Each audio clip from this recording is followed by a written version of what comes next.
Shalom semuanya. Shalom semuanya. Oke, kita akan belajar mengenai satu kebenaran firman Tuhan, saudaraku. Kita akan belajar apa yang menjadi pesan Tuhan buat kita sore hari ini. Karena saya rindu, karena saya mau saudara kasih Tuhan, setiap daripada kita kembali, pada waktu nanti kita pulang, kita mendapatkan sesuatu yang melegakan kita, yang menguatkan kita, yang menjadi satu pesan buat setiap saudara dan saya. Karena saya tidak mau, saudaraku, kita datang ke tempat ini hanya untuk sebagai kita datang karena di hari Minggu, tetapi kita mau mendengarkan apa yang menjadi pesan Tuhan yang memberikan kuasa, yang melegakan kita, yang merubahkan kita. Yang siap untuk mendengarkan firman Tuhan, katakan amin. Amin. Katakan amin. Amin. Buka bersama saya Lukas, saudara kasih Tuhan.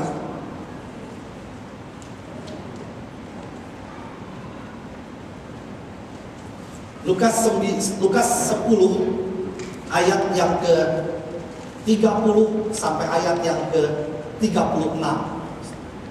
Haleluya. Kita belajar mengenai firman Tuhan sore hari ini tentang orang Samaria yang murah hati, saudara kasih Tuhan. Kita akan lihat dulu konteksnya, setelah itu kita belajar sama-sama apa yang menjadi pesan Tuhan sore hari ini. Amin, saudara. Amin. Amin. Amin. Amin. Udah siap gitu, amin? Amin. Kita belajar dulu, saudara, apa yang menjadi pesan Tuhan. Saya akan baca buat saudara. Saudara bisa lihat ke depan, Lukas 10 ayat 30 sampai 36. Saudara bisa baca Alkitab saudara, tapi kita harus melihat dulu apa yang menjadi konteksnya. Firman Tuhan ini merupakan satu parabel, peristiwa, perumpamaan yang Tuhan berikan, yang Yesus sendiri ceritakan pada waktu itu di depan orang Farisi dan murid-muridnya, saudara kasih Tuhan. Seperti biasa, pada waktu Tuhan Yesus menyampaikan tentang parabel, dia tidak sedang bercerita. Tuhan Yesus bukan tukang dongeng, bukan tukang cerita. Jadi pada waktu Tuhan Yesus menyampaikan ini, ada satu pesan yang luar biasa yang ada di dalam pesan itu, yang Tuhan mau pada saat itu orang Farisi mengerti, murid-muridnya mengerti, mendapatkan sesuatu, dan bukan cuma berlaku pada saat itu, tetapi juga pada saat ini, waktu saudara mendengarkan firman Tuhan ini, saudara mendapatkan sesuatu dari apa yang menjadi pesan Tuhan Yesus. Sebab Tuhan Yesus suatu cerita tidak dulu selesai, setahun udah lupa. Tidak. Tuhan Yesus sama dahulu, sekarang, dan selamanya. Amin. Tuhan Yesus sama dulu, sekarang, dan selamanya. Pesan yang dulu Tuhan sampaikan, pesan yang terjadi sekarang. Kalau saudara dan saya mengikuti, katakan amin. Pesan ini luar biasa, saudara. Setiap parabel yang Tuhan ceritakan merupakan satu parabel perumpamaan yang luar biasa kuasanya. Gereja, manusia, orang, organisasi seringkali cuma menangkap parabel Tuhan Yesus sebagai satu cerita, tetapi ada satu pesan yang luar biasa yang Tuhan mau sampaikan. Kita siapkan hati kita bersama-sama, kita baca. Saudara, saya yakin dan percaya sudah sering baca cerita ini, tetapi hari ini harus jadi satu revelation kembali yang baru buat saudara dan saya. Jawab Yesus ayat 30. Adalah seorang yang turun dari Yerusalem ke Yeriko. Ia jatuh ke tangan penyamun-penyamun yang bukan saja merampoknya habis-habisan, tetapi yang memukulnya, dan sesudah itu pergi meninggalkannya setengah mati. Ya, kebetulan ada seorang imam. Siapa? Imam turun dari melalui jalan itu. Ia melihat orang itu, tetapi ia melewatinya dari seberang jalan. Ya. Demikian juga ada seorang Lewi datang ke tempat itu. Ketika ia melihat orang itu, ia melewatinya juga dari seberang jalan.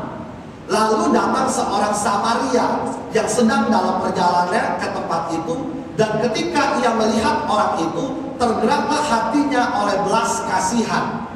Ia pergi kepadanya, lalu membalut luka-lukanya. Sesudah ia menyiramnya dengan minyak dan anggur, kemudian ia menaikkan orang itu ke atas keledai tunggangannya sendiri, lalu membawanya ke tempat penginapan dan merawatnya. Keesokan harinya, ia menyerahkan 2 dinar kepada pemilik penginapan itu. Katanya, rawatlah dia, dan jika kau belanjakan lebih dari ini, aku akan menggantinya waktu aku kembali. Pertanyaan Tuhan Yesus, siapakah di antara ketiga orang ini menurut pendapatmu adalah sesama manusia dan dari orang yang jatuh ke tangan penyamun itu? Pertanyaan Tuhan Yesus simple. Dari ketiga contoh orang ini, menurutmu siapakah yang disebut sesama manusia? Saudara kasih Tuhan, dengar baik-baik. Seringkali pada waktu kita mendengar perumpamaan tentang ini, langsung pemikiran kita berasosiasi kepada, oh iya dong, Pasti yang disebut sesama manusia itu adalah orang Samaria ini dong. Saya udah tahu cerita itu dari zaman saya di sekolah minggu. Memang harus seperti itu. Bayangin aja, ada seorang yang digebukin habis-habisan dalam perjalanannya dari Yerusalem ke Yeriko. Saudara mesti tahu, perjalanan dari Yerusalem ke Yeriko itu perjalanan yang sangat curam, saudaraku. Yerusalem itu ada di dalam ketinggian 2.500 feet di atas permukaan laut. Yeriko ada di dalam ketinggian 70 feet di atas permukaan laut. Dari 2.500 ke 70 feet di atas permukaan laut. Itu jalannya curam, saudara dikasih Tuhan. Bukan cuma sangat curam, saudaraku. Jadi kalau jalan dari situ pada waktu orang Israel, pada waktu zaman lalu, jalan di situ itu sepanjang perjalanan curam dan terjal, saudaraku. Ya. Curam dan terjal, dan di dalam perjalanan itu banyak penyamun, saudara kasih Tuhan. Banyak penyamun yang sangat berbahaya. Dan seorang ini, saudara kasih Tuhan, sedang dalam perjalanan dari Yerusalem ke Yeriko. Dia di situ dikatakan jatuh ke tangan penyamun-penyamun ini. Diapain dia sama penyamun-penyamun ini? Dia dirampok habis-habisan, tetapi bukan cuma dirampok, juga dipukulnya, dan sesudah itu dipukul habis-habisan dan ditinggalkan setengah mati, saudara kasih Tuhan. Itu yang terjadi pada saat itu, saudara. Dengar baik-baik.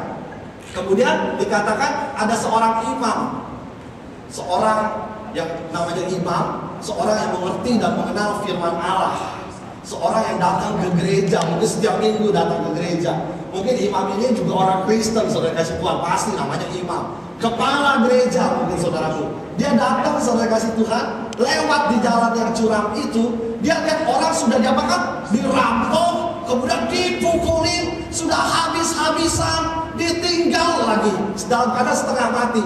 Dia datang bukan cuma lewat. Dengar, firman Tuhan bilang, perumpamaan yang Tuhan katakan bilang, dia lewat dari seberang jalan. Jadi kalau orang itu lagi dirampok, sudah tergeletak di pinggir jalan sebelah sini, imam itu lewat. Dia bukan cuma lewat tuh, paling nggak stop lihat, paling nggak nolong, enggak. Dia bukan cuma lewat di jalan itu, dia takut di situ, saudaraku. Dia lewat di pinggir jalan, imam lewat di pinggir jalan. Sekarang saudara dengerin dulu ceritanya. Setelah ini kita lihat apa yang menjadi revelation yang Tuhan berikan kepada saudara dan saya.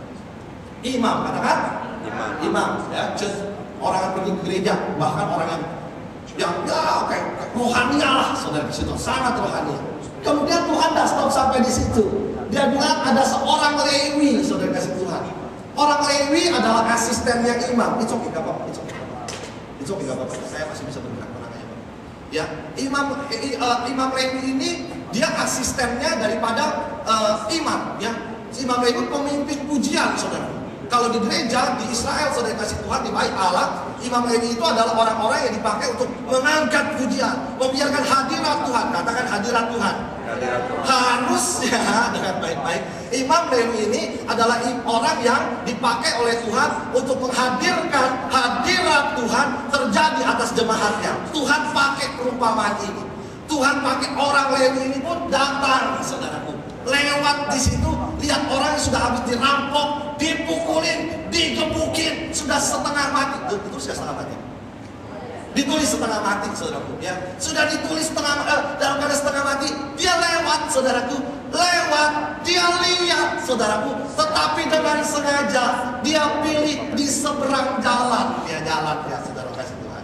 Ya, dia sengaja pilih di seberang jalan. Saudara mulai bertanya-tanya, ini Pak Ferdi mau cerita apa? Nggak apa-apa, sengaja, saudara. Saya bawa saudara untuk setting ini supaya saudara mengerti, supaya saudara dan saya setelah ini kita bisa menangkap. Oh, itu maksudnya. Setelah itu ada seorang Samaria. Orang Samaria ini, saudara kasih Tuhan, orang biasa, saudara. Malah sebenarnya hubungan antara orang Israel dan orang Samaria itu tidak terlalu dekat seharusnya, saudara kasih Tuhan. Ya, secara sosial itu orang ini tidak terlalu dekat sebenarnya, si orang Samaria ini dengan si orang yang digebukin ini, orang Israel ini, saudara kasih Tuhan. Nah, di situ dikatakan kemudian datang seorang Samaria, dia bukan imam, mungkin dia tidak pernah pergi ke gereja, tidak tahu saya, tidak diceritakan di sini, tapi orang biasa, ya, orang biasa. Ya, dia tidak diangkat sebagai imam Lewi, bukan yang seorang WL yang mengangkat puji-pujian, enggak, saudaraku. Dia mungkin menyanyinya juga nggak bisa, karena nggak bisa tuh, dia orang yang biasa tuh. Tapi apa yang terjadi? Dia jalan setelah dia lihat orang yang sedang dirampok, sudah dirampok, dipukulin habis-habisan, ditinggalin setengah mati. Dia datang ke situ. Dia datang di situ dikatakan apa? Dia balut luka-lukanya, saudara kasih Tuhan. Kemudian dia timbul belas kasihannya. Dia kenapa nih orang? Dia timbul belas kasihannya. Dia mulai balut luka-lukanya. Kalau saudara perhatikan dengan jeli, di situ dikatakan, kemudian ia menuangkan, kemudian di situ dikatakan ia menyirami dengan minyak dan anggur. Saudara kasih Tuhan, dengar baik-baik. Setiap perkataan yang menjadi perkataan Tuhan Yesus harus saudara perhatikan baik-baik. Tuhan tidak sembarangan bilang, kemudian mengurapi minyaknya dengan betadin, enggak saudaraku. Dengan alkohol, enggak saudaraku. Dengan handy plus, enggak saudaraku. Dengan minyak dan anggur, katakan minyak dan anggur. Minyak dan anggur. Setelah ini saudara harus lihat kenapa hal itu bisa terjadi, saudara kasih Tuhan. Kemudian dikatakan setelah mengurapi dengan minyak dan anggur, kemudian ia menaikkan orang itu ke atas keledai tunggangannya dan dibawa ke tempat penginapannya dan merawatnya. Dibawa ke satu tempat penginapan di situ, kemudian dirawat dia di situ, saudara kasih Tuhan. Kemudian Tuhan Yesus very detail, my friend. When you take a look on every parable that Jesus told the disciples and every of the multitude yang ada di situ, Tuhan sangat detail. Kemudian Tuhan bilang besoknya, ya dibilang, ketika dia menyerahkan 2 dinar kepada penginap, kepada yang punya penginapan, betul dong dia nginap, dia harus serahkan uang, dia harus bayar dong kepada yang punya penginapan. Bukan cuma suruh saja dia bayar, tetapi dia katakan gini, kalau saya akan pergi nih ya, kalau ini saya kasih kamu 2 dinar ya, kamu kalau mau belanjain apa aja buat dia ya, kalau kamu ngebelanjain apa saja buat dia, nanti kalau aku kembali, aku ganti, aku kembalikan semuanya. Bayangin, Tuhan cerita ini sangat detail. Apa artinya? Karena Tuhan lagi mau berbicara satu revelation yang luar biasa, bukan cuma kepada orang Farisi pada waktu itu, bukan kepada muridnya pada waktu itu, tapi kepada saudara dan saya. Kenapa Tuhan harus sampaikan ini? Look at the revelation after this. Tapi saudara, saya bawa ke dalam cerita ini supaya saudara harus benar-benar mengerti keadaan situasi pada waktu itu, benar-benar mengerti setiap detailnya. Kemudian dia katakan, saya akan pergi, nanti kalau saya balik, apapun yang kamu belanjain kepada dia, kamu harus, saya akan kembalikan kepadamu. Terus kemudian Tuhan bertanya seperti ini, siapakah di antara ketiga orang ini menurut pendapatmu adalah sesama manusia dari orang yang jatuh ke tangan penyamuk itu? Pertanyaan Tuhan Yesus sangat simpel, jawabannya juga simpel kan? Saudara bisa jawab, siapa dari antara menurut 3 tokoh itu yang paling disebut sesama manusia? Siapa tuh?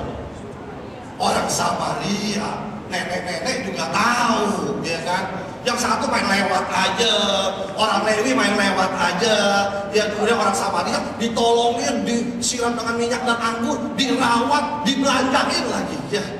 Pasti dia dong, ya kan? Pasti seorang Samaria. Tuhan Yesus tanya begini, bukan pertanyaan sepele yang gak ada gunanya. Jawab itu mah gampang. No, ada satu pengertian yang Tuhan sedang mau cerita kepada saudara dan saya. Dengar baik-baik. Let us start dengan orang Samaria ini, saudara kasih Tuhan. Dengar baik-baik.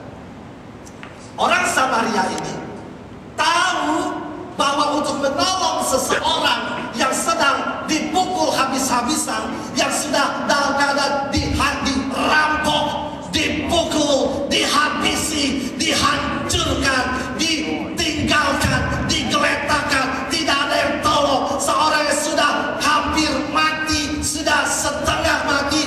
Orang Samaria ini punya satu jawaban yang menjadi pesan Tuhan buat saudara dan saya, bahwa orang ini kalau mau dipulihkan, kalau mau diselamatkan, kalau orang ini saudara mau lihat hidup kembali, kalau orang ini saudara mau lihat mengalami pemulihan, nomor 1 harus disiram dengan minyak dan anggur. Minyak berbicara pengurapan. Whoever yang saat ini saudara sedang lihat dalam keadaan sudah dirampok, harta saudara bisa dirampok. Saudara punya family yang mungkin hartanya sudah dirampok, bisnisnya bangkrut, keadaannya sudah disikat sama orang. Penyamuk, saudara tahu penyamuk kan? Tahu artinya penyamuk? Penyamuk saudara tahu artinya apa? Oh, nggak tahu penyamuk. Penyamuk apa saudara artinya? Perampok ya, orang yang merampok, penyamuk, ya. Orang yang sudah dirampok mungkin bisnisnya dirampok, hidupnya dirampok, kesehatannya dirampok. Saudaraku, banyak orang di dalam lingkungan saudara